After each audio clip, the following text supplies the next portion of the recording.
What's good, YouTube? Welcome to Pros Only TV, and welcome to another episode of A Top Down View. You're here with myself, Roland. Now, before we begin, I need everybody to like the video, subscribe to the channel, hit the notification bell, share this video when you're done.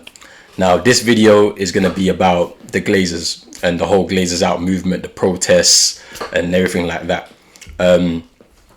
It's still relevant, so I can still talk about it. But let's really just break it down. Like, I was gonna do a video on like the whole how did the Glazers even get to the club, how did they buy the club, but like I'm not Google, so like if you want to be able to find out how that happened, because we got a lot of younger supporters who are kind of jumping on bandwagons, we got older supporters who don't really know the full story, like I would advise everybody, go out there, do your research, and then form your own judgments on the Glazers and like this whole like 16 years they've been at the club, and then base your own judgments. Don't jump on bandwagons. Don't do like don't follow people. Don't be a sheep. Like, just go out there, do your own research, and then you can actually make your own judgments based on that. But for me, what I'm gonna do is I'm gonna try and break down what the Glazers need to do to get the fans back on side. Now, I would prefer it if the Glazers never even bought the club, but you know, if you go into the story, you will find out the reasons why they did. And on this channel, I just like to do realistic things. I have to have a realistic thought process, and so as much as you may want the Glazers out, getting them out is going to be a lot harder. So I'm just trying to break down what the Glazers need to do to get the fans back on side, because they actually have to do something at least to be able to get supporters to stop protesting against them and, you know, kind of chill out. Do you know what I mean? So I mean, we can talk about, let's talk about the protest that happened on when was it? It was about 2 weeks ago now, 2 Sundays ago. So Manchester United was about to play Liverpool in the Premier League, and then the supporters basically were protesting outside of Old Trafford, and then somehow was able to get into the stadium and onto the pitch and basically disrupt the preparations for the game, and it meant that they were able to postpone the game. So, you know, a lot of people came out with their opinions. You know, the pundits on TV were talking about it was dangerous, and, you know, people could have got hurt, which, you know, that's part and parcel with protests. You're going to get a few people that would just take it too far. Then obviously you see it from the club side. You know, like, I think that if United had played that game against Liverpool on the Sunday, they probably would have beaten them, you know, just off a high, a very good result. Their spirits are high after beating Roma in the Europa League. They go into that game on a Sunday and they really want to take it to Liverpool and really put a stamper on the week. But their preparations were kind of derailed, and then obviously now that rearranged fixture, they've lost it, and you never know what could have happened there. People have spoken about, you know, the fact that the TV money that the Glazers would have missed out on, and, you know, the money that they would have missed out on just from the match day and the revenue they would have generated from that.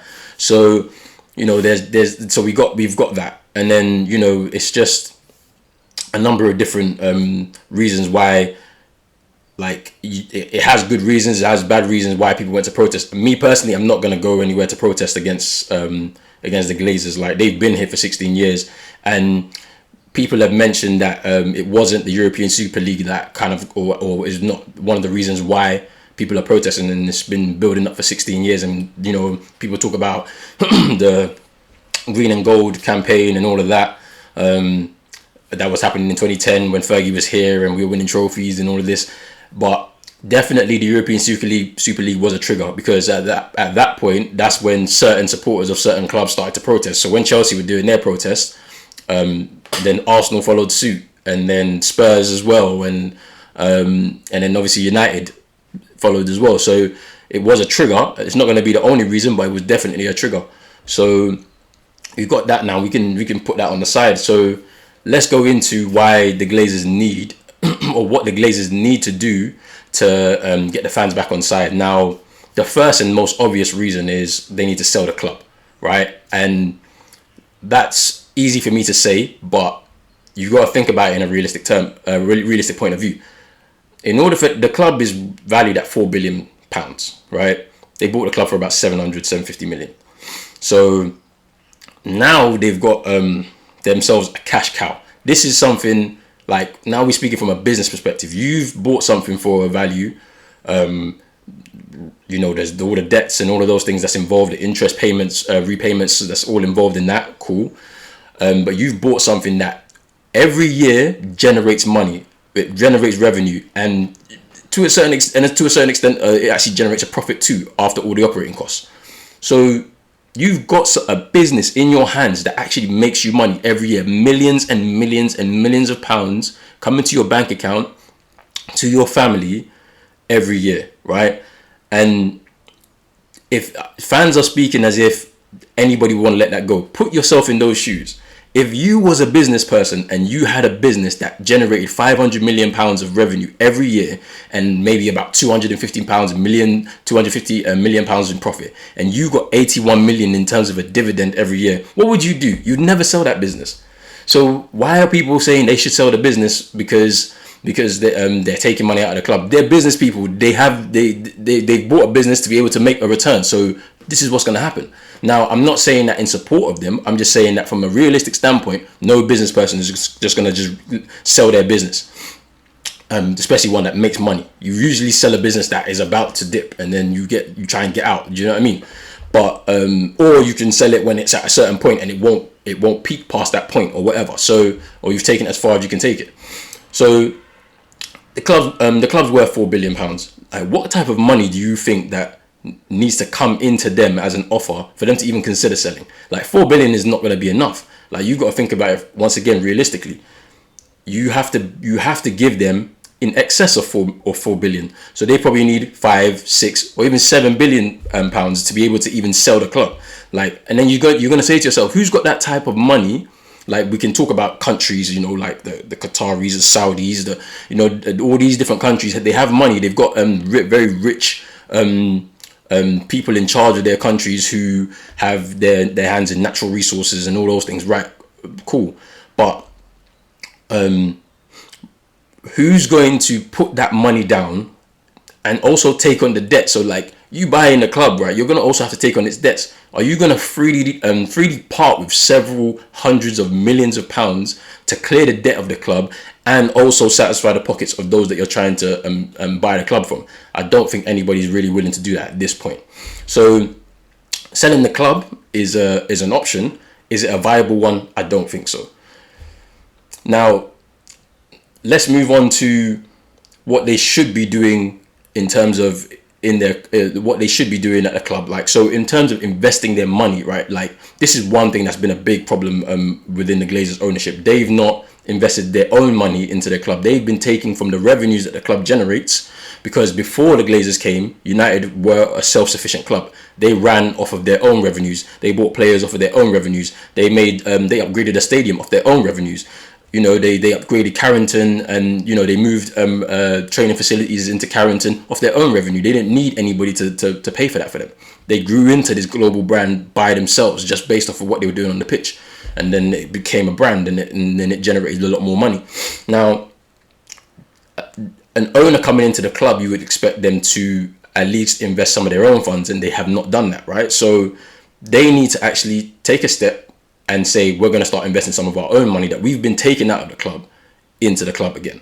And there's a number of ways they can do that. I mean, like, the first and foremost one is signing elite level players based on the needs of the manager who's in charge and what the team actually needs. If they can bring in elite level signings, this is going to help the club perform better on the pitch, challenge for top honours, Champions League, Premier League, FA Cup, whatever, and it will, in turn, it's going to bring in the revenue, the commercial revenues that they are looking to get returns on and line their pockets or whatever.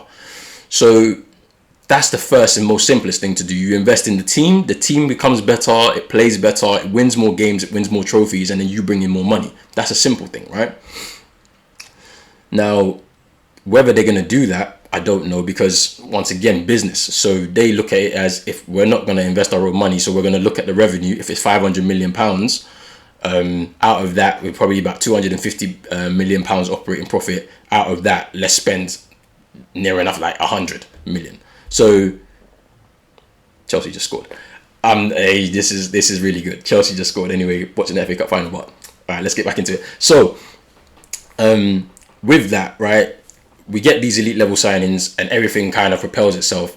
That £100 million that I was talking about, where out of that £250 million operating profit, that £100 million will probably go to bringing in players, and that's coming out of the club anyway. So why is it that the Glazers don't top up that figure with an extra bit of money, that instead of putting it in their own pockets? You have to ask them. I don't know why they do it, but this is what it is. So we need elite level signings in order to propel the club and bring in better, more commercial revenues that will make the fans happy and also make the Glazers happy, right?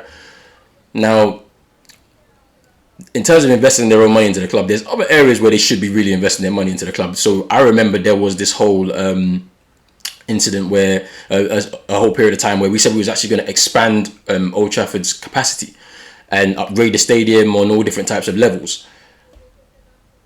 VAR for Chelsea. What's going on? Offside? Oh, offside. All right. Anyway, so yeah, Leicester still winning. Anyway, so they wanted to expand Old Trafford's capacity to, I think, 85,000 or maybe 90,000 at a certain point in time, and that's still not happened. And this was probably about 10 years ago when they said they was going to start doing it. They said they were going to build a railway, or like a railway line through the stadium or something like that, or something. They couldn't get planning permission and all of that. So Old Trafford being upgraded is definitely one of those things. Like, Old Trafford is leaking. Like, the last time I was at Old Trafford was probably 2000 and I want to say 3. I think that was the last time I was at Old Trafford. But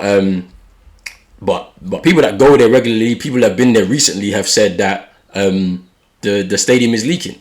So you've got that on one side, right? And then you've got the fact that, you know, we're the biggest club in the world. Our stadium shouldn't be leaking. Like, what is this? Like, you know, it shouldn't be a shithole. Like, people have said, people who've been there recently have said it's a shithole.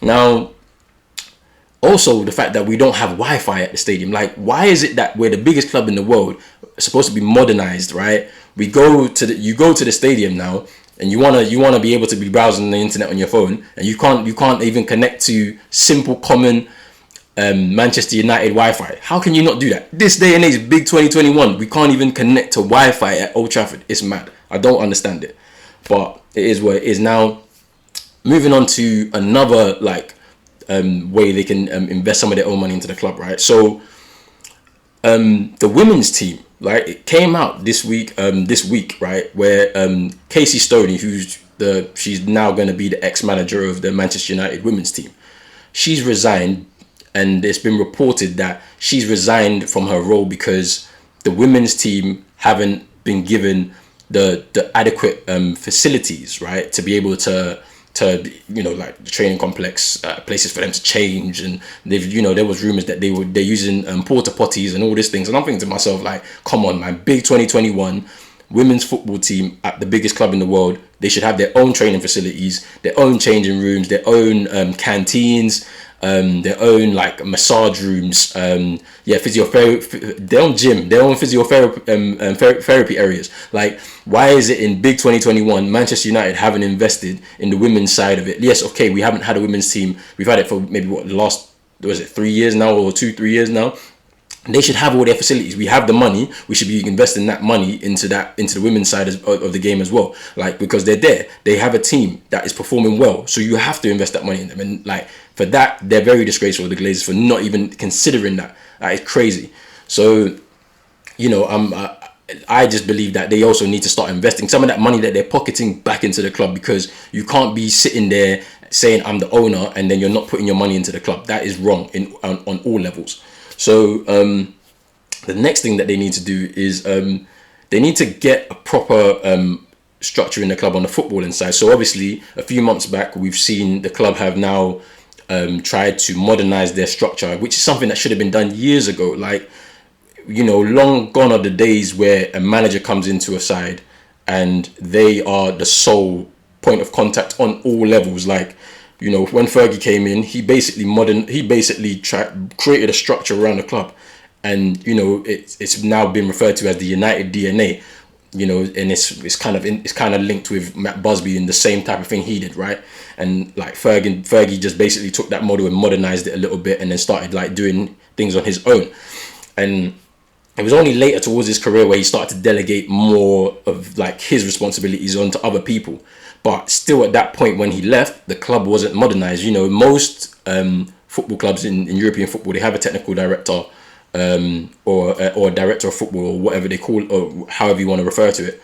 And United doesn't have that. You know, we have the scouting networks, we have everything else, but we don't have a proper footballing structure where a manager, coach will just deal with things on the pitch, doesn't have to get involved with transfers. Like, I don't think when Fergie used to go and meet players, like nowadays it's very rare that a manager will go and meet a player. He might ring the player a little bit, you know, have a little bit of a chat with them, but you know, they don't have to go there and meet them. They shouldn't be the bargaining tool or the final bargaining tool to bring a player to the club. Like, you amongst a group of people by committee, with the technical director, with chief scout, with yourself as a manager, with the coaching staff, with people that are going to be doing the contracts and all of that, you should all be sitting together in a committee, and then you should all agree what type of profile of player you want at the club, the age range of the player you want to bring in,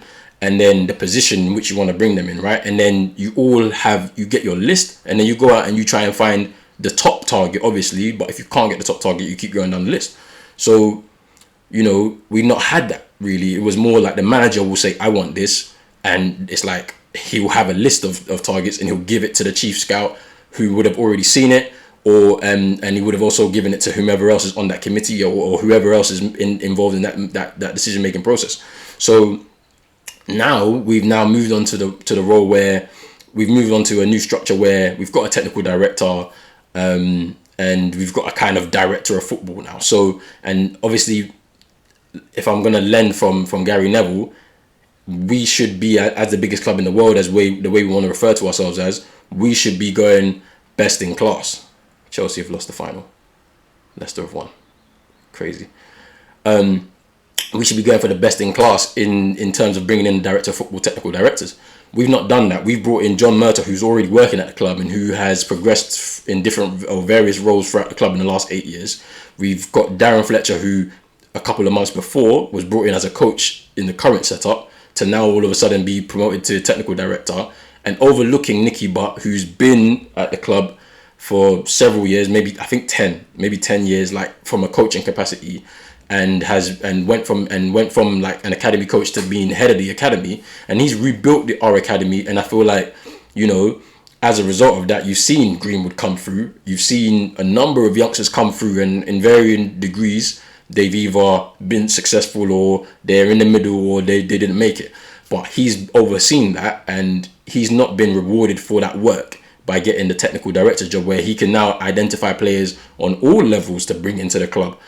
And you know, it's kind of mad that how you know, Nicky Butt has been overlooked for that, and as a result he's left.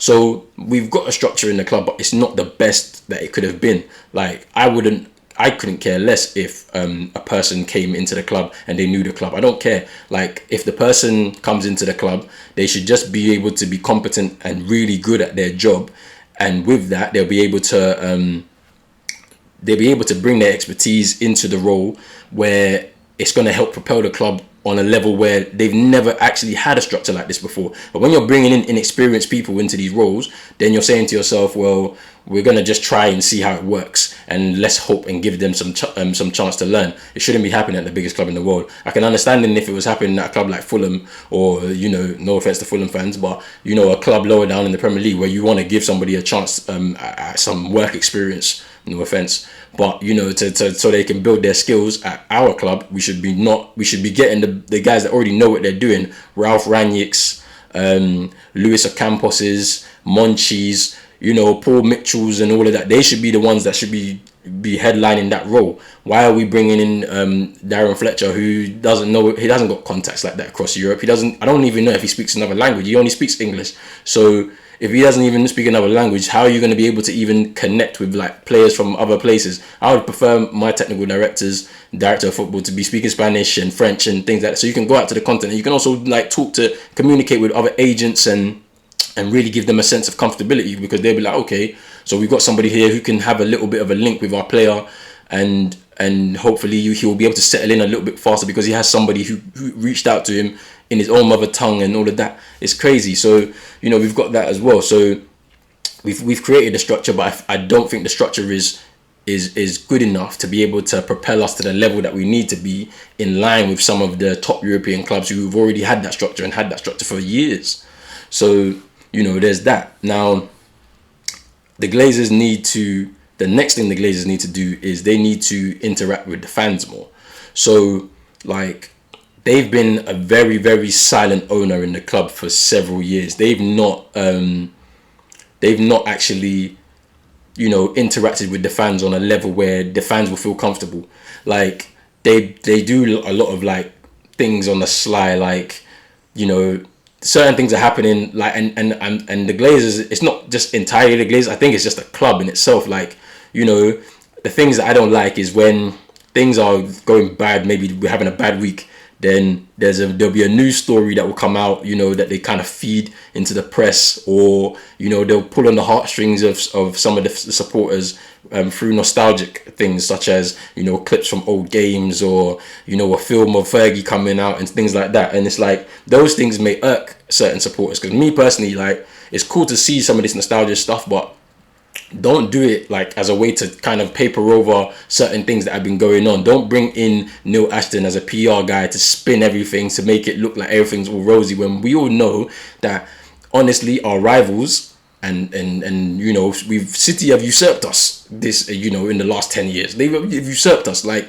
only so long we could have been hanging on to Fergie being the greatest manager of all time, for our club who 10 years ago, let's say, was it 10 years ago? Maybe not 10 years ago, maybe even, let's say 15 years ago, a club that was mid-table in the Prem, who didn't have the money, or even they didn't have the fan base or money or anything to even compete with us, have now usurped us, have won 4 titles in the last 5 years or 6 years or whatever it is. They're able to attract all sorts of like top European talent, top world talent, and we're now playing catch up to them. So that's neither here nor there. But like, in terms of interacting with the fans more, they need to be able to build a line of communication, which I think is something that they said they're going to start doing, especially within the fallout of this European Super League and the protests. They've said that they're going to start meeting with the supporters group, and there's supposed to be a fans forum happening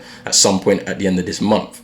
So they need to interact with the fans more to get them on side, so that they can actually just be comfortable, because they're all in Florida. They can't even come to Manchester without people singing about they want their head on the spike. So there's that. But I think the last thing I'm going to speak about is the Glazers need to bring some sort of ambition back, like from their side. I don't doubt that the players want to get to a certain level, and the manager, coaching staff, whatever, like, regardless of what you think of them, they don't wake up every day trying to be mediocre. They always want to be better. Like everybody, if you're in elite sport, in everything in your life, you want to be better. You want yesterday. You want today to be better than yesterday. That's what I'm trying to say, basically. So you want to have ambition, and I feel like the Glazers lack ambition. The reason why I say they lack ambition is because we don't act like a big club, and usually that should be happening from the top down. So my thing is, the club are not doing the things that a big club should do. So I think the Glazers are very happy with us being in the top 4, getting into the Champions League because of the revenue that it brings in. But in order for us to be a big club, we need to be challenging for the top honours, as I mentioned before. So for us being in the top 4 and just kind of being mediocre, getting that Champions League revenue is not going to be enough for the supporters. So they need to be able to have ambition from the top and bring it and instill it right down. Sorry about that. They need to have ambition and bring it, and from the top, and bring it all the way down. So for me, I think that that is another thing that they need to do in order to become they need to do that in order to get the fans back on side. From the top down, they need to show ambition, invest in the club, interact with fans more, get a proper footballing structure that is like top quality, invest their own money, and that's what I think they should do. In terms of selling the club, that's something that I don't think they're going to be able to do in the long term, because it's their cash cow. If you're a business owner, you're not selling an asset that is generating you money, millions and millions of pounds. So, I mean, these are my thoughts. I mean, guys, let me know in the comments, what do you think the Glazers should do? Are you Glazers in? Are you Glazers out? Do you think they should just do more at the club to be able to help us become great again as a club? But yeah, let me know in the comments, and yeah, we can maybe discuss a bit further in it. But yeah, this is me, Pros Only TV, signing out. Peace.